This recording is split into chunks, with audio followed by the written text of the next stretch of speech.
أستأذنك معنا مداخلة نعم. من الأستاذ محي الدين عبد الرحمن والد أنس. نعم. أصغر شهيد في مجزرة بورسعيد. هل تسمح لنا؟ أسأل الله جل أن يصبره. أستاذ محي السلام عليكم. عليكم السلام ورحمة الله وبركاته. السلام عليكم جميعا. وعليكم السلام. لك تصريح مهم، تقول أن البلطجية يتاجرون بدماء الشهداء، فهل تاجروا بدماء الشهيد أنس؟ نعم قلت كده. تفضل. والله حضرتك يعني أنا اللي زعلني جدا إن تكرر المشهد إن في بعض الناس اللي بينزلوا يرموا مولوتوف ويخربوا ومعاهم صورة أنس.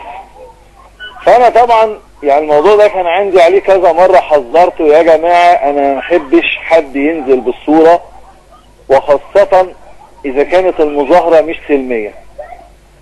يعني قبل كده طبعا في بعض زملائه من الالتراس الاهلاوي نزلوا، ما كانش الموضوع فيه تخريب. اول ما لقينا ان الموضوع تطرق ولقيت بعض الحركات السياسية، طبعا الموضوع ده اذاني جدا. لكن الذين يحملون الصورة لم يكونوا هم الذين يحاولون احداث العنف. شوف حضرتك، اولا يعني في مشكلة ان اولا لما نيجي نمسك صور ونطلع مثلا على الاتحادية وبعدها يحصل رمي مولوتوف ويحصل حاجات كتير جدا، انا ما بقدرش احدد مين، لان الناس بتلم الجمع بناء على صور شهداء كالشيخ عماد كأنس كغيرهم كتير. فالنهاردة الموضوع ده يعني ما معناه، يعني النهاردة لو الوقفة سلمية وعادية ممكن الواحد يسكت، انما نلاقي ان الموضوع متكرر، ان كل فترة نلاقي نفس المشكلة ونلاقي رمي مولوتوف وبعدين دخل الموضوع فيه ضحايا. فلا اعتقد ان في اي حد في الدنيا يقبل ذلك. الرئيس مرسي يقول ان حق الشهداء في رقبتي، حزب الحرية والعدالة يقول لن نتخلى عن دماء الشهداء، حزب النور كافة التيارات الإسلامية بمن فيهم هؤلاء الذين يحملون الصور ومن بينهم صور أنس يقولون أننا ندافع عن حقوق الشهداء. لا أنا أختلف مع حضرتك. غالبا اللي بيحملوا الصور ليسوا أسر الشهداء.